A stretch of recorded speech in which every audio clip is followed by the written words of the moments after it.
Jobs. Jobs est un nom que certains portent en adoration et que d'autres méprisent. Mais Jobs est un nom que l'histoire retient. Steve Jobs, cofondateur de Apple, il en a été le visage pendant plus de 40 ans et continue de l'être même après son décès en 2011.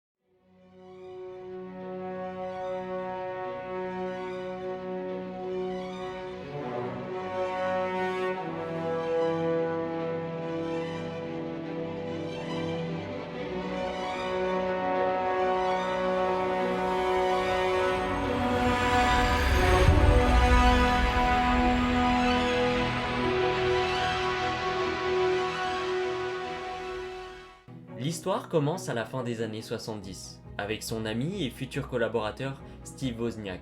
C'est ensemble, au fond de ce garage, qu'il construisit le Apple I et l'empire que nous connaissons tous aujourd'hui. Jobs avait un projet ambitieux.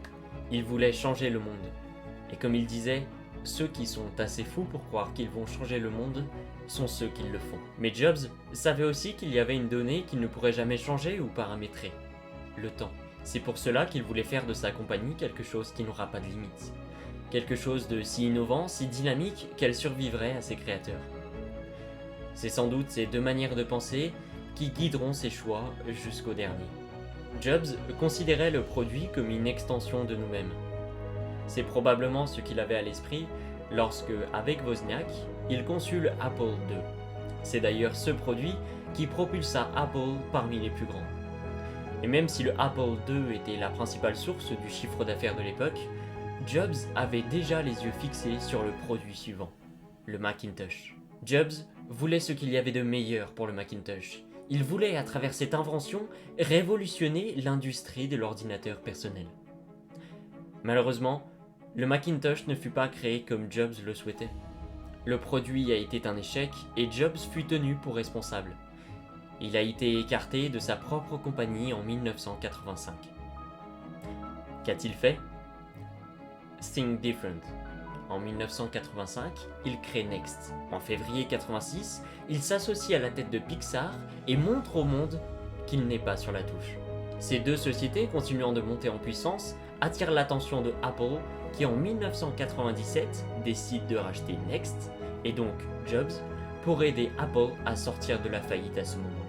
À partir de 1997, Jobs redevient le PDG de Apple. Et après 14 ans de montée en puissance, en 2011, Apple devient l'entreprise la plus riche par sa capitalisation boursière.